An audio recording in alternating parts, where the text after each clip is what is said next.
Cheguei sem avisar na casa da minha filha depois de 3 anos sem notícias. O que vi me partiu o coração. Ela estava no chão, vestida como empregada, enquanto o marido limpava os sapatos nela na frente de todos os convidados. Quando ele me viu parada na porta, seu rosto ficou branco como papel. Naquele momento, entendi que algo muito pior estava acontecendo ali, e que eu tinha mais culpa nisso do que poderia imaginar. Mas antes de continuar, confira se você já está inscrito no canal e escreva nos comentários. De onde você está assistindo este vídeo? Adoramos saber até onde nossas histórias estão chegando. Meu nome é Helena, tenho 62 anos e passei a maior parte da minha vida sendo professora de literatura em uma escola pública. Criei minha filha Isabela sozinha depois que meu marido nos abandonou quando ela tinha apenas 2 anos. Foram tempos difíceis, mas eu sempre fiz questão de dar o melhor para ela. Uma boa educação, valores sólidos, a certeza de que era amada. Isabela cresceu sendo uma menina doce, estudiosa, mas sempre muito quieta. Ela nunca me deu trabalho. Sempre tirava notas excelentes, ajudava nas tarefas de casa, nunca reclamava de nada. Eu me orgulhava dela. Mas agora, olhando para trás, percebo que aquela docilidade toda escondia algo que eu deveria ter visto. Ela se formou em administração e conseguiu um bom emprego em uma empresa de eventos. Foi lá que conheceu Rodrigo. Ele era um dos sócios, um homem de quase 40 anos, bem-sucedido, charmoso, sempre impecavelmente vestido. Quando Isabela me apresentou a ele, confesso que fiquei impressionada. Ele era educado, atencioso, dizia todas as coisas certas, parecia perfeito demais. Eles namoraram por apenas 6 meses antes de ficarem noivos. Eu achei rápido. Quis conversar com a Isabela sobre isso, mas ela estava radiante. Dizia que Rodrigo era o homem da vida dela, que nunca tinha se sentido tão amada, tão segura. Como eu poderia me opor? Minha filha parecia feliz pela primeira vez em muito tempo. O casamento foi lindo, uma festa grande em um salão elegante, com mais de 200 convidados. A maioria era gente do círculo de Rodrigo, empresários, pessoas influentes. Eu me senti um pouco deslocada ali, com meu vestido simples e meus amigos professores. Mas o sorriso da Isabela compensava tudo. Depois do casamento, eles se mudaram para uma mansão nos arredores da cidade. Rodrigo disse que queria que Isabela parasse de trabalhar, que se dedicasse a cuidar da casa e a aproveitar a vida. Ela aceitou sem questionar. Na época, achei estranho. Ela sempre foi tão independente, mas pensei que fosse escolha dela. Nos primeiros meses, ainda nos falávamos toda semana. Isabela ligava, contava sobre a casa nova, sobre os jantares que Rodrigo promovia, sobre a vida que estava construindo. Mas então as ligações começaram a ficar mais espaçadas. Primeiro uma vez por semana, depois a cada 15 dias, depois uma vez por mês. Eu tentava ligar para ela, mas raramente conseguia falar. O telefone tocava, e tocava até cair na caixa postal. Quando ela atendia, a conversa era sempre apressada. Dizia que estava ocupada, que tinha muitas coisas para resolver, que ligaria depois, mas nunca ligava. Mandei mensagens, e-mails. As respostas vinham cada vez mais curtas e frias. Estou bem, mãe, não se preocupe. Beijos. Nada mais. Nenhum detalhe, nenhuma conversa real. Era como se ela estivesse se afastando aos poucos, desaparecendo da minha vida. Tentei visitar algumas vezes. Peguei ônibus até a região onde ficava a mansão, mas quando chegava no portão, os seguranças diziam que Isabela não estava, ou que estava descansando e não podia receber visitas, ou que Rodrigo não autorizava entradas sem aviso prévio. Sempre uma desculpa diferente. Liguei para o telefone da casa. Quem atendia era sempre uma voz feminina educada, provavelmente uma empregada, dizendo que a senhora Isabela não podia atender no momento. Quando eu insistia, a ligação era encerrada. Era como bater em uma parede. 3 anos se passaram assim. 3 anos em que minha filha virou praticamente uma estranha. Eu me perguntava todas as noites o que tinha acontecido. Será que eu tinha feito algo errado? Será que ela estava com raiva de mim por algum motivo? Ou será que Rodrigo não gostava de mim e estava afastando ela de propósito? Meus amigos diziam para eu deixar para lá, que Isabela era adulta e tinha feito suas escolhas. Mas uma mãe não consegue simplesmente desistir. Toda noite eu sonhava com ela, acordava com o coração apertado, com a sensação de que algo estava muito errado. Até que, 3 semanas atrás, recebi uma mensagem estranha. Era de um número desconhecido. Dizia apenas: "Sua filha precisa de você. Venha até a casa dela no sábado à noite, por volta das 8. Haverá uma festa. Use a entrada dos fundos. A porta estará aberta." Fiquei paralisada. Quem tinha mandado aquilo? Por que de forma anônima? Pensei que pudesse ser uma pegadinha, algum tipo de golpe. Mas e se fosse real? E se Isabela realmente precisasse de mim? Passei os dias seguintes em agonia, sem saber o que fazer. Mostrei a mensagem para algumas amigas e elas me aconselharam a não ir.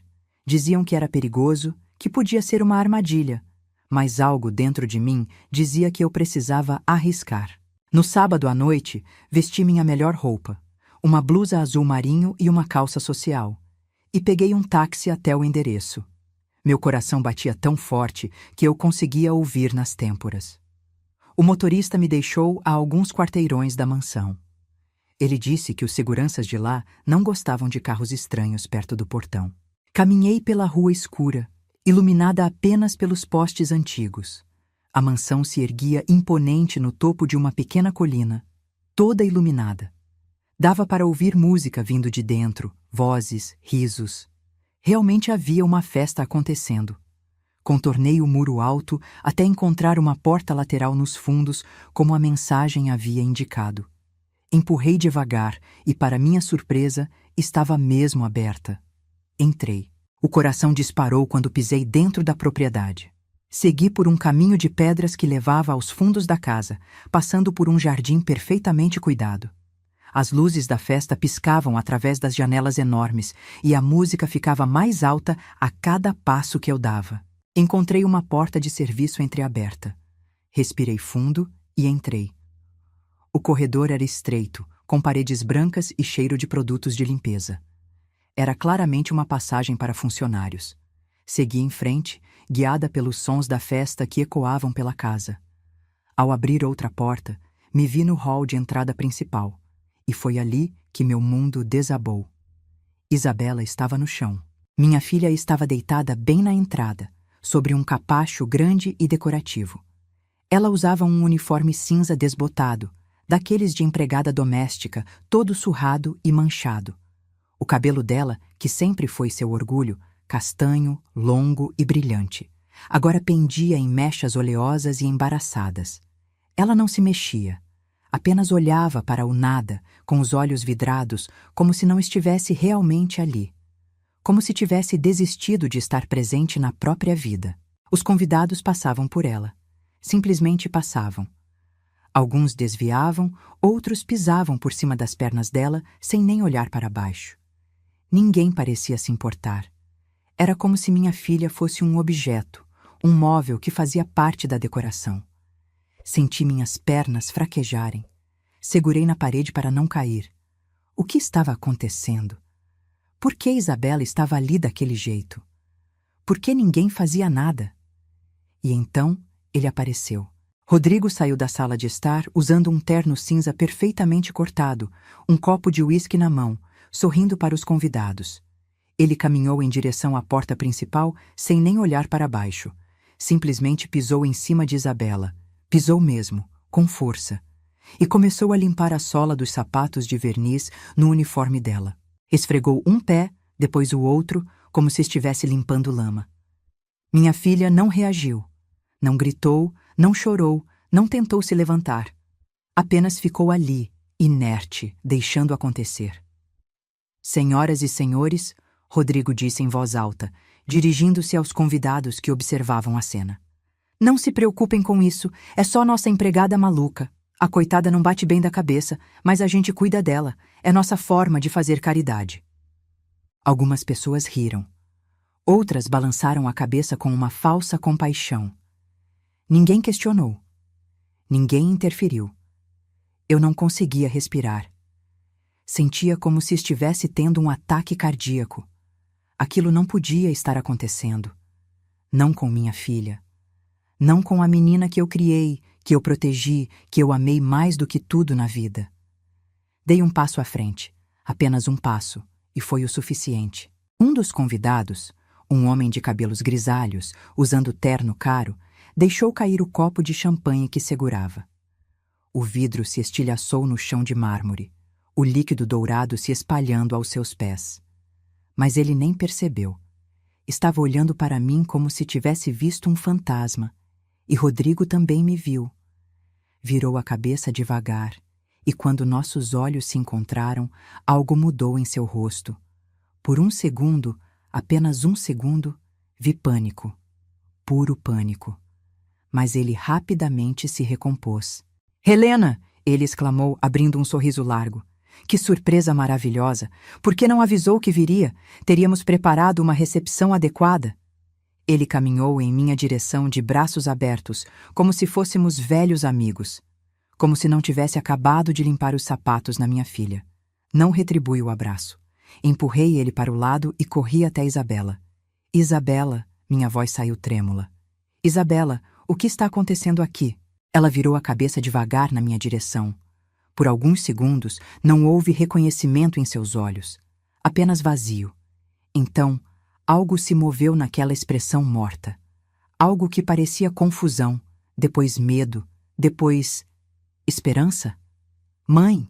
ela sussurrou, tão baixo que eu mal consegui ouvir. "Mãe, você está viva?" Aquelas palavras me atingiram como um soco no estômago. "Viva? Isabela, do que você está falando? Claro que estou viva!" Ele disse. "Rodrigo disse que você tinha morrido. Disse que teve um ataque cardíaco. Me mostrou o obituário no jornal." Senti as lágrimas queimarem meus olhos.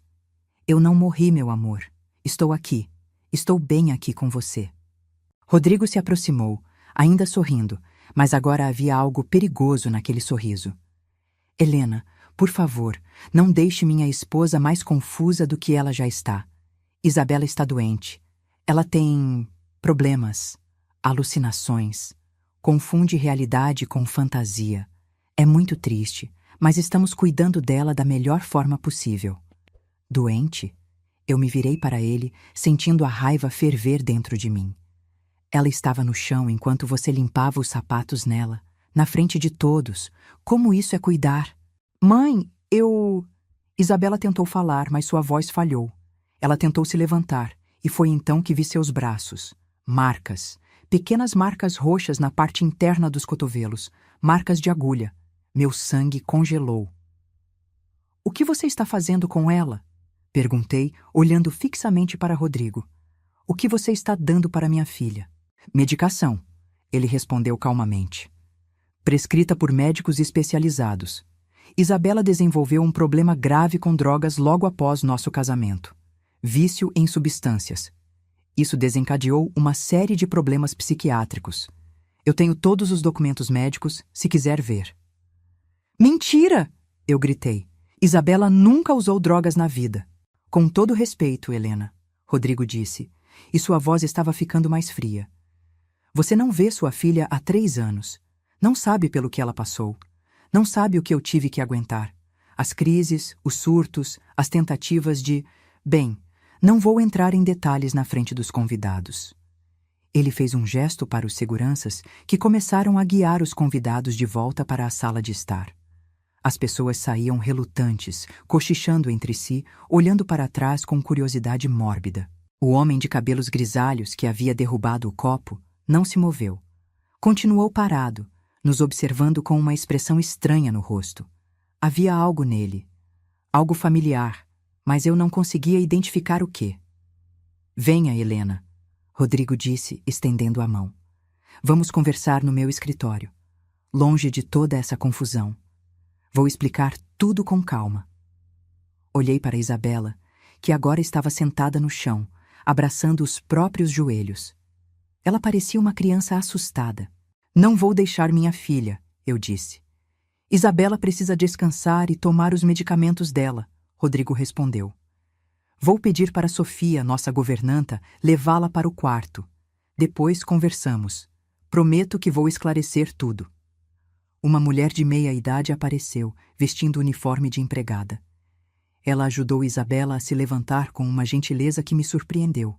Havia compaixão em seus olhos. Vou com ela, eu disse, dando um passo em direção à escada. Mas 2 homens corpulentos, claramente seguranças, apareceram bloqueando meu caminho. Não disseram nada, apenas ficaram ali, imóveis como estátuas. Helena, a voz de Rodrigo soou suave, quase paternal. Não complique as coisas. Vamos conversar civilizadamente. Depois você pode ver Isabela. Mas primeiro, preciso que entenda a situação. Eu queria subir aquela escada, queria abraçar minha filha, tirá-la dali. Mas os seguranças eram o dobro do meu tamanho, e eu sabia que se tentasse forçar a passagem, só pioraria tudo. Está bem, eu disse, engolindo a raiva. Vamos conversar. Rodrigo sorriu e fez um gesto para que eu o seguisse. Caminhamos por um corredor comprido, passando por salas luxuosamente decoradas, até chegarmos a um escritório imenso. Paredes de madeira escura, estantes cheias de livros que pareciam nunca ter sido tocados, uma mesa enorme de mogno. Ele se sentou atrás da mesa como um rei em seu trono e gesticulou para que eu me sentasse na poltrona em frente. Permaneci em pé. Prefere ficar de pé? Tudo bem, ele deu de ombros. Vou direto ao ponto, então. Sua filha está doente, Helena. Gravemente doente. Começou cerca de 1 ano após nosso casamento. Ele abriu uma gaveta e tirou uma pasta grossa, colocando-a sobre a mesa. Folheou até encontrar alguns documentos e os virou na minha direção. Laudos médicos, ele disse, de psiquiatras renomados. Diagnóstico: transtorno esquizoafetivo agravado por uso de substâncias. Em termos simples, sua filha é viciada em drogas e isso causou problemas mentais graves.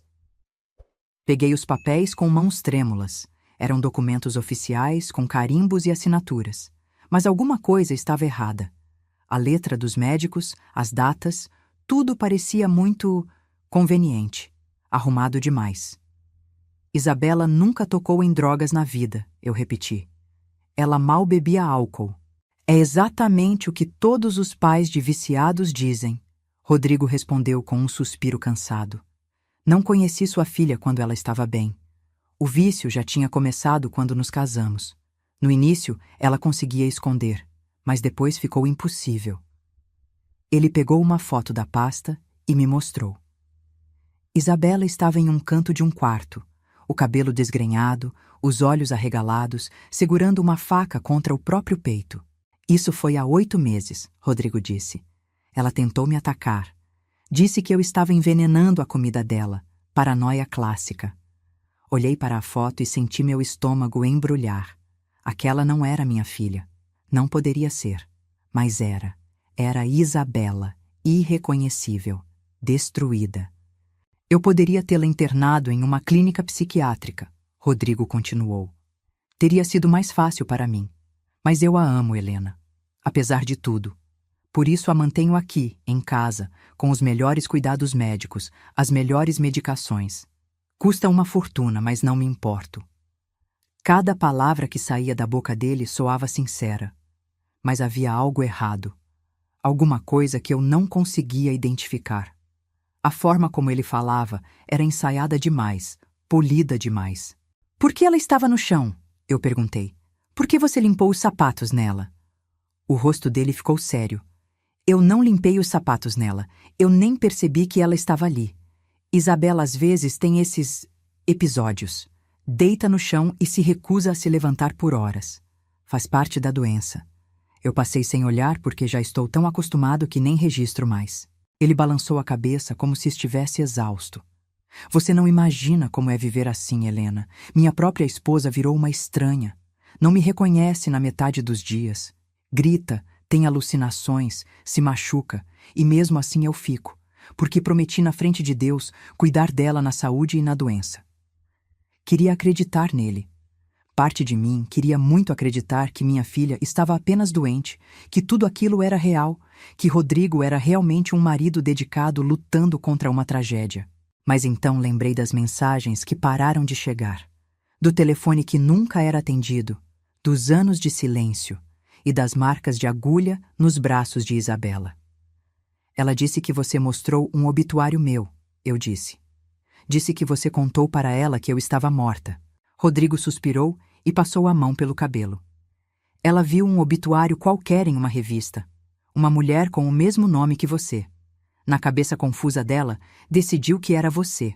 Tentei explicar que não era, mas ela não escutava. Entrou em crise profunda. Chorou por dias. Foi terrível. Ele se levantou e caminhou até um bar no canto da sala, servindo-se de uísque. Vou ser sincero com você, Helena, ele disse, ainda de costas. Sei o que está pensando. Sei que me vê como um vilão. Mas a verdade é que sou a única coisa impedindo Isabela de acabar trancada em um hospício para o resto da vida. Virou-se e me encarou. E você? Onde estava nos últimos 3 anos? Sua filha parou de atender suas ligações e você simplesmente desistiu. Não veio visitar. Não insistiu. Se conformou.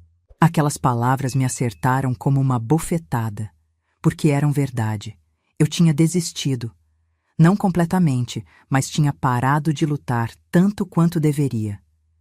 Ela não me atendia, eu disse com a voz fraca. Você não deixava eu entrar.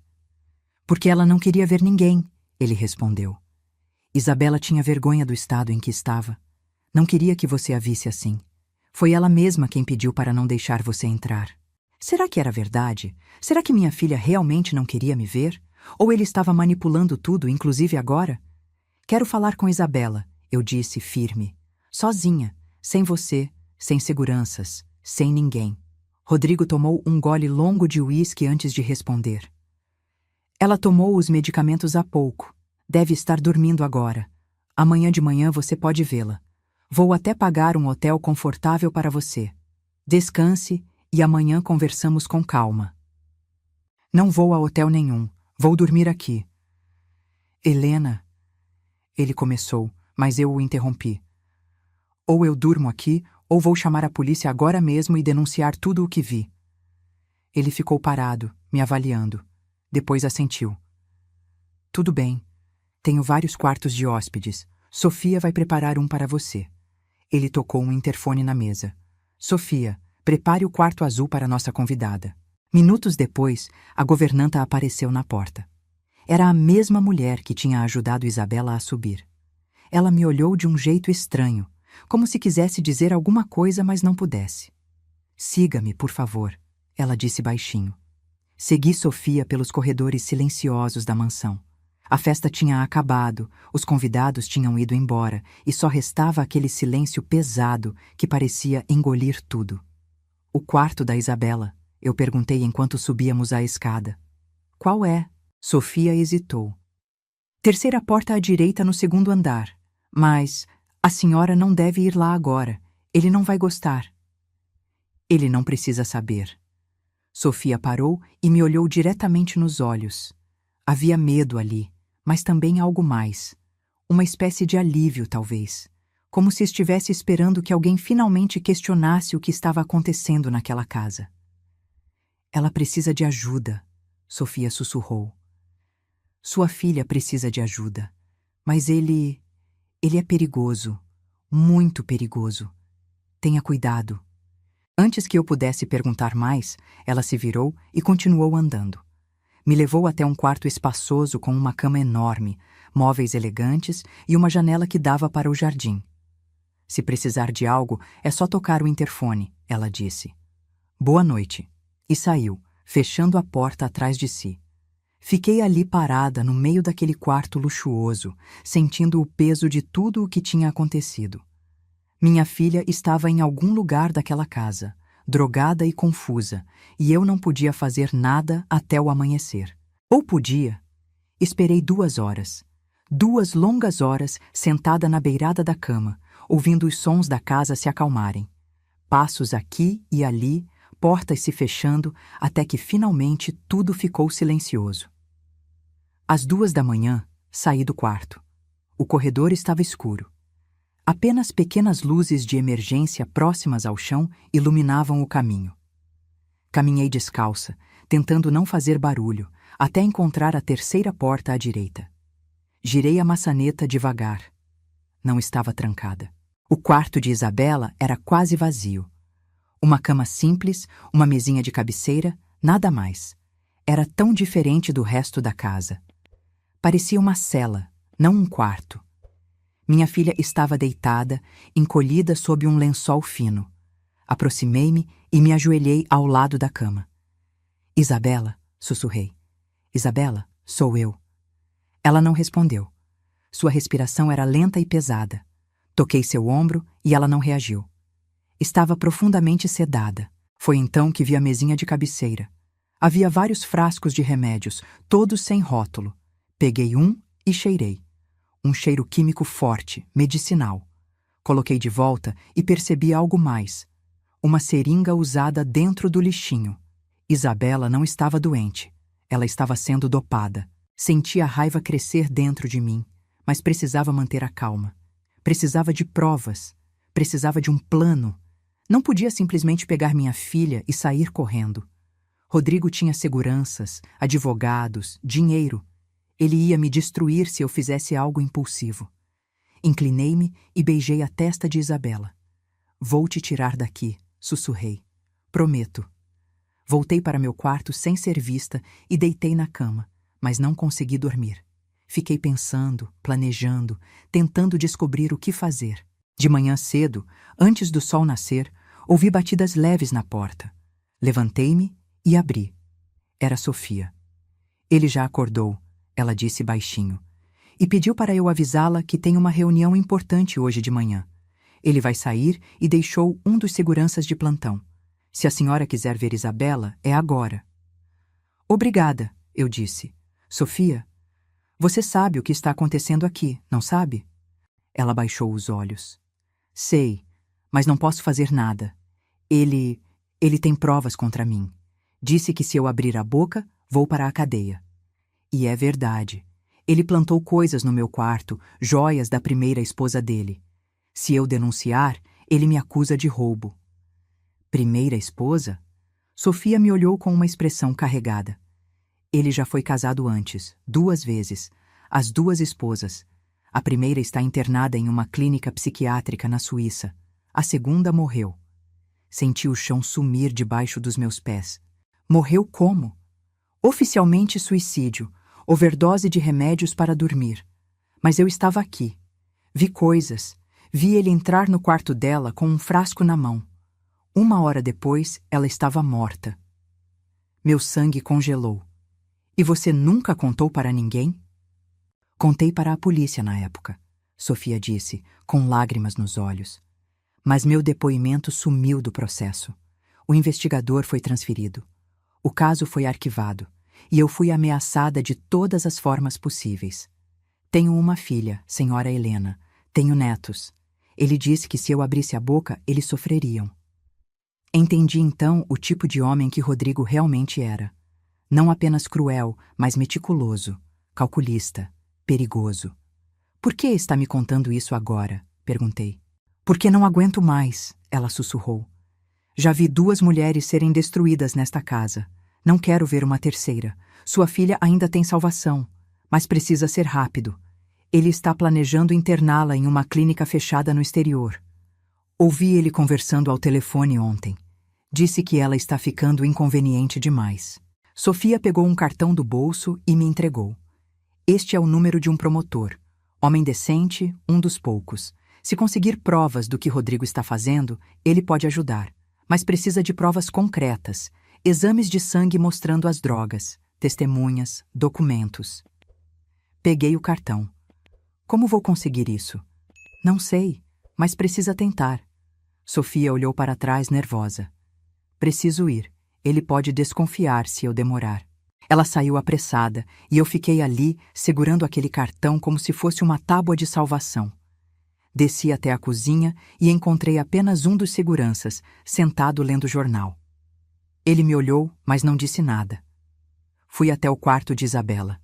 Ela estava acordada, sentada na cama, olhando para a parede. Quando me viu, seus olhos se iluminaram por 1 segundo. Mãe, ela disse com a voz fraca. Você ainda está aqui. Achei que tivesse sonhado. Sentei na cama ao lado dela e segurei sua mão. Não foi sonho. Estou aqui e vou te tirar daqui. Não pode. Isabela balançou a cabeça. Rodrigo não vai deixar. Ele controla tudo. Meu dinheiro, meus documentos, minha vida. Disse que se eu tentar sair, ele me tranca em um hospício e joga a chave fora. Ele não pode fazer isso. Pode sim, ela disse, com lágrimas escorrendo. Tem médicos que assinam qualquer coisa por dinheiro. Tem laudos dizendo que sou louca. Tem provas falsas. Ele preparou tudo. Abracei minha filha e senti como ela estava magra, apenas pele e osso. Como isso começou, Isabela? Como você chegou até aqui? Ela respirou fundo.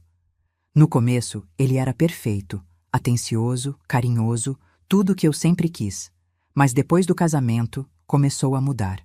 Pequenas coisas primeiro. Decidia o que eu ia vestir. Escolhia minhas amizades. Dizia que era porque se importava, que queria me proteger. Isabela enxugou as lágrimas. Então começou a me isolar. Disse que meus amigos eram má influência, que você, mãe, estava tentando nos separar. Foi ele quem pegou meu telefone e bloqueou todos os contatos. Disse que era pelo meu bem, que eu precisava focar em nosso casamento. Por que você não fugiu? Eu perguntei, já sabendo que a resposta seria complicada. Tentei, 3 vezes. Das 3, ele me encontrou. Na terceira vez começou com as injeções. Disse que eram vitaminas, que eu estava fraca e precisava. No começo eu acreditei. Mas então comecei a ter lapsos de memória, alucinações. Não conseguia pensar direito. Ela tremeu nos meus braços. Aí ele mostrou o jornal, o obituário com seu nome, com sua foto. Disse que você tinha morrido e que ele não tinha me contado antes porque eu estava muito frágil. Eu entrei em colapso. Não comi, não bebi por dias. Queria morrer também. E ele consolou você, eu disse, começando a entender o padrão. Sim. Disse que agora só tinha ele, que ele cuidaria de mim para sempre. E eu acreditei porque não tinha mais ninguém. Estava completamente sozinha. Segurei o rosto dela entre minhas mãos. Você nunca esteve sozinha. Eu sempre estive aqui. Sempre. E vou provar isso. Mas como? Rodrigo tinha criado uma prisão perfeita. Isabela não tinha documentos, não tinha dinheiro, não tinha força física para fugir. E se eu simplesmente a levasse, ele chamaria a polícia e mostraria os laudos médicos falsos. Isabela, eu disse, você topa fazer algo perigoso? Ela me olhou com medo, mas também com um lampejo de esperança. O quê? Vamos fingir que você ainda está sob o controle dele. Continuar tomando os remédios na frente dele, agindo confusa, mas começar a guardar provas, gravar conversas se possível.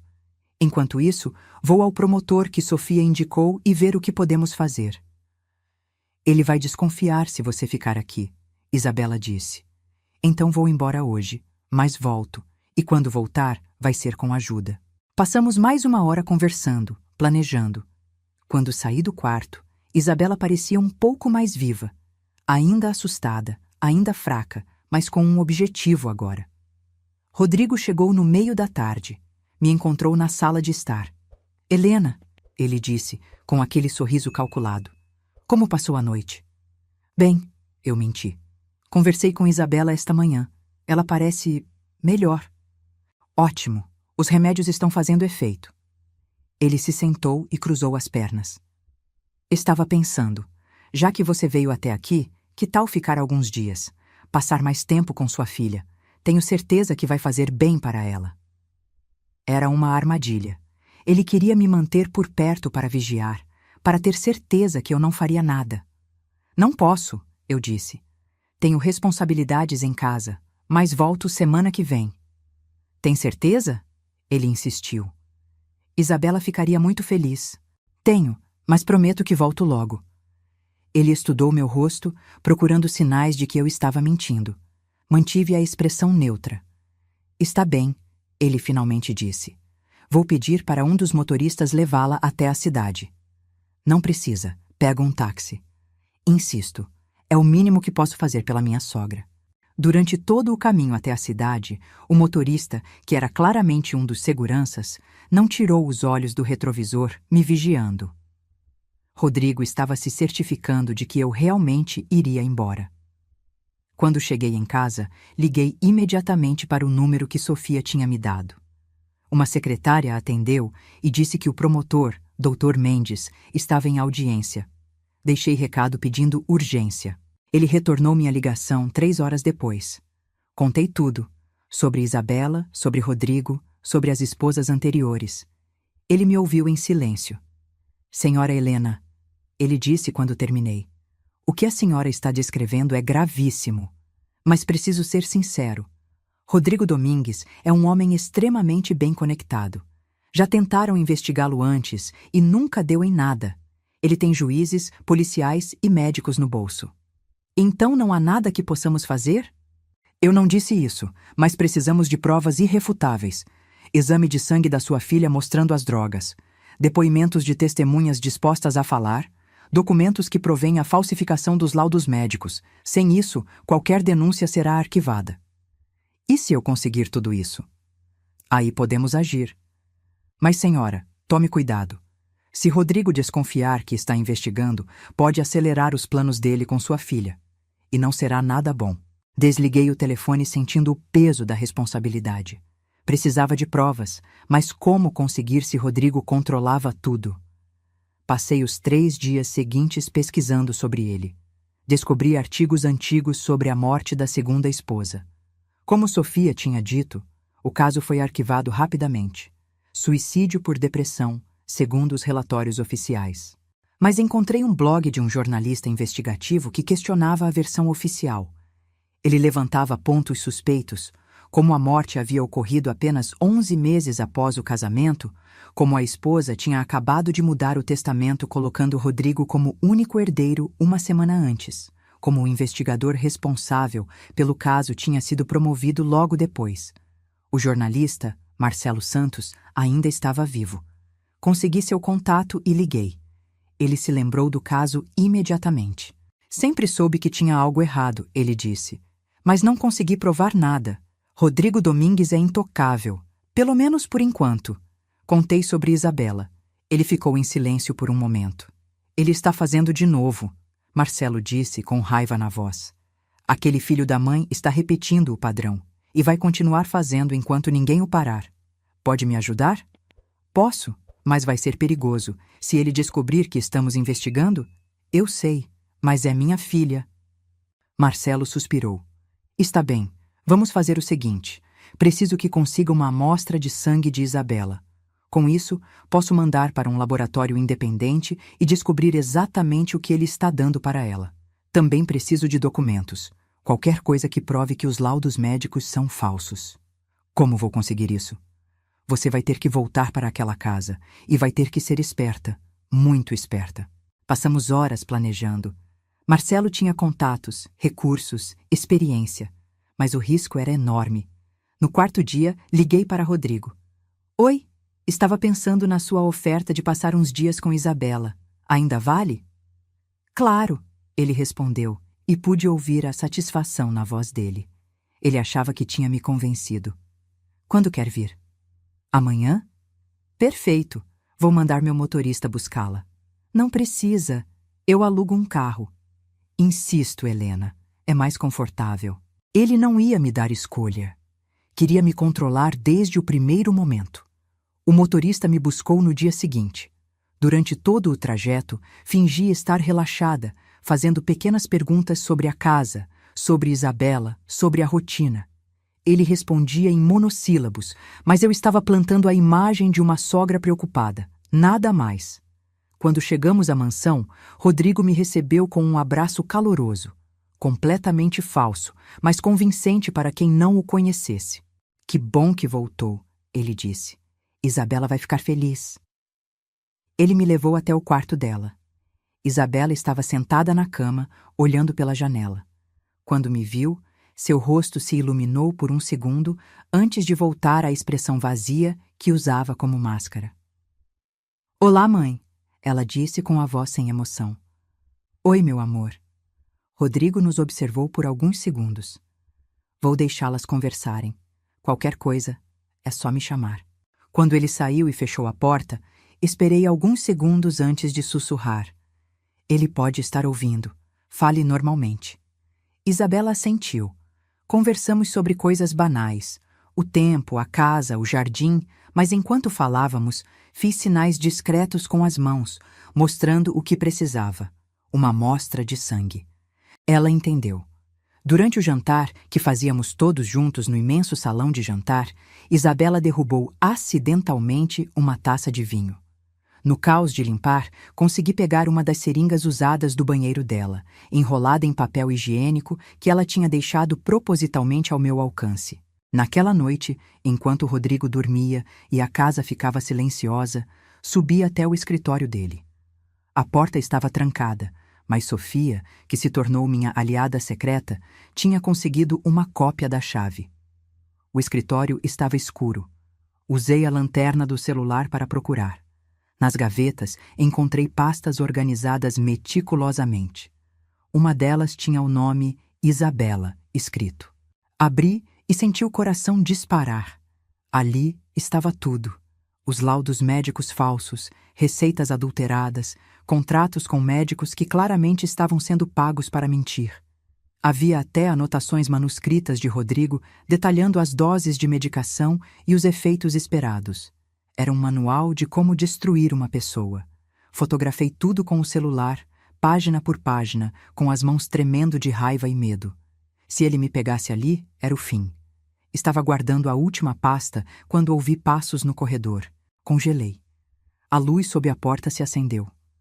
Alguém estava vindo. Desliguei a lanterna e me escondi atrás da pesada cortina da janela, prendendo a respiração. A porta se abriu. Era Rodrigo. Ele entrou acendendo as luzes e foi direto até a mesa. Meu coração batia tão forte que tinha certeza que ele ia ouvir. Ele abriu uma das gavetas, exatamente a que eu tinha acabado de fechar, e pegou algo. Ficou ali parado por um momento, folheando papéis. Então, para meu horror absoluto, começou a caminhar em direção à janela, em direção a mim. Fechei os olhos. Se ele abrisse a cortina, me encontraria. E aí...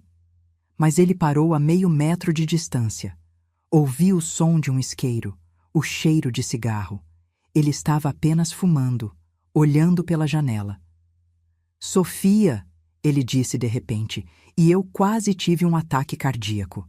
Ela deve ter entrado no escritório, porque ouvi sua voz. "Sim, senhor." "Minha sogra. Está vigiando ela?" "Sim, senhor. Ela foi para o quarto dela há 1 hora e não saiu." "Tem certeza?" "Absoluta." Houve um silêncio. Então Rodrigo disse: "Ela está planejando algo. Sinto isso. Fique de olho. E se ela tentar fazer qualquer coisa suspeita, me avise imediatamente." "Sim, senhor." Sofia saiu. Rodrigo ficou mais alguns minutos fumando. Quando finalmente apagou o cigarro e saiu, levando a pasta que tinha pego, esperei mais 10 minutos antes de me mover. Saí do escritório com as pernas bambas e voltei para meu quarto. Tinha conseguido as fotos. Tinha a seringa com resíduos de sangue. Agora precisava sair daquela casa sem levantar suspeitas. De manhã, no café, anunciei: "Preciso voltar para casa hoje. Lembrei que tenho uma consulta médica amanhã cedo." Rodrigo me olhou com aqueles olhos calculistas. "Que pena. Mas entendo. Saúde em primeiro lugar. Quer que meu motorista a leve?" "Prefiro pegar um táxi, se não se importa. Não quero dar trabalho." "Não é trabalho nenhum." "Mesmo assim, prefiro táxi." Ele não insistiu, mas pude ver a desconfiança em seu olhar. Despedi-me de Isabela. Abracei minha filha e sussurrei tão baixo que só ela ouviu: "Logo, meu amor, logo você sai daqui." O táxi me levou direto para o laboratório que Marcelo havia indicado. Entreguei a seringa e paguei para ter o resultado em 24 horas, não importava o custo. Depois fui até o escritório do promotor Mendes e mostrei as fotos dos documentos. Ele as examinou cuidadosamente. "Isso é ouro", ele disse. "Prova de falsificação, suborno, tudo. Se os exames de sangue confirmarem a intoxicação, podemos prender Rodrigo Domingues." "Quando?" "Assim que tivermos os resultados. Mas, senhora Helena, ele não pode desconfiar. Se desconfiar, pode fazer algo drástico com sua filha." Passei aquela noite e o dia seguinte em agonia. A cada hora que passava, Tinha certeza de que Rodrigo descobriria, que faria algo terrível com Isabela. Os resultados chegaram na tarde do dia seguinte. O laboratório confirmou. Isabela estava sendo sistematicamente dopada com uma combinação de benzodiazepínicos e antipsicóticos em doses que nenhum médico ético jamais prescreveria. Doses calculadas para mantê-la confusa, submissa, dependente. Levei os resultados para o promotor Mendes. Ele imediatamente começou a preparar a operação. Vamos entrar na casa amanhã de manhã, ele disse. Com mandado de busca e apreensão, ordem de prisão preventiva para Rodrigo e ordem judicial para exame médico compulsório em Isabela. Vai ser rápido. Posso ir junto? Não é recomendável, mas entendo que queira estar lá. Naquela noite, não consegui dormir. Ficava imaginando tudo que podia dar errado. Rodrigo resistindo. Isabela entrando em pânico. Os documentos misteriosamente sumindo. Às 6 da manhã, encontrei o promotor Mendes e uma equipe de policiais em frente à delegacia. Marcelo, o jornalista, também estava lá com uma câmera. Para documentar, ele explicou. Desta vez ele não vai escapar. Fomos em comboio até a mansão. O sol mal tinha nascido quando chegamos aos portões. Os seguranças tentaram impedir a entrada, mas o promotor mostrou o mandado e eles não tiveram escolha. Entramos na casa. Rodrigo estava tomando café no grande salão de jantar, usando roupão de seda, lendo jornal como se fosse um dia normal. Quando viu a comitiva entrar, seu rosto perdeu toda a cor. O que significa isso? Ele se levantou, tentando soar autoritário, mas com a voz tremendo. Rodrigo Domingues, o promotor Mendes disse formalmente, está preso preventivamente sob acusação de cárcere privado, falsificação de documentos, suborno e tentativa de homicídio. Isso é um absurdo, vocês não têm provas.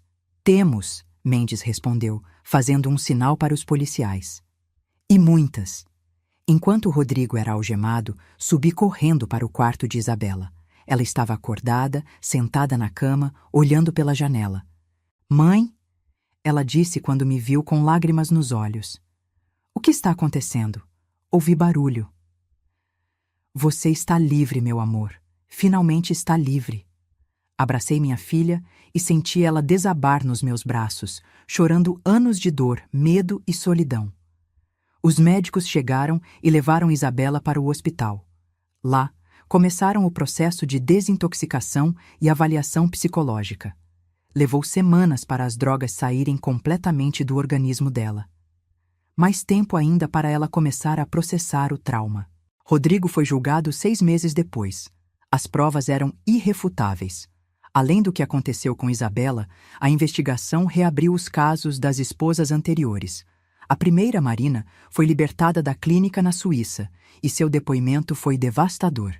A segunda, Olga, teve o caso reclassificado como homicídio.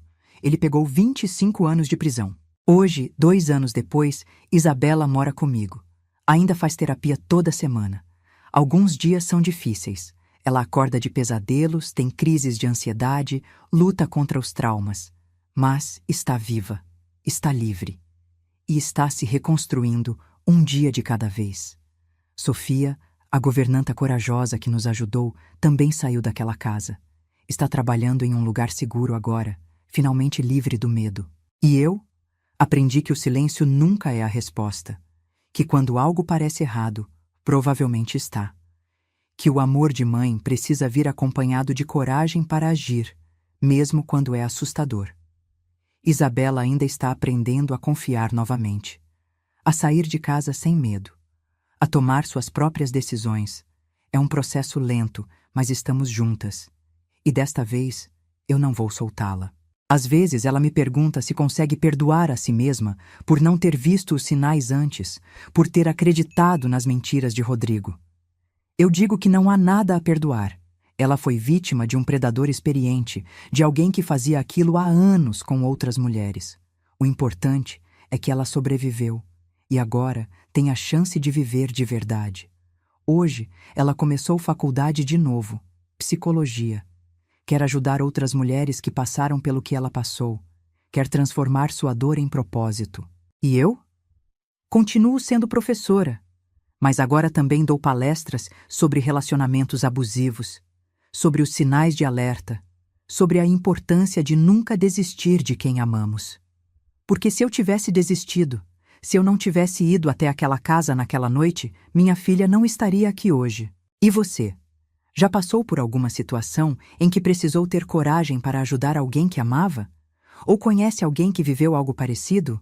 Me conta nos comentários. E se essa história te tocou de alguma forma, não esquece de curtir e compartilhar com alguém que precisa ouvir isso. Até a próxima!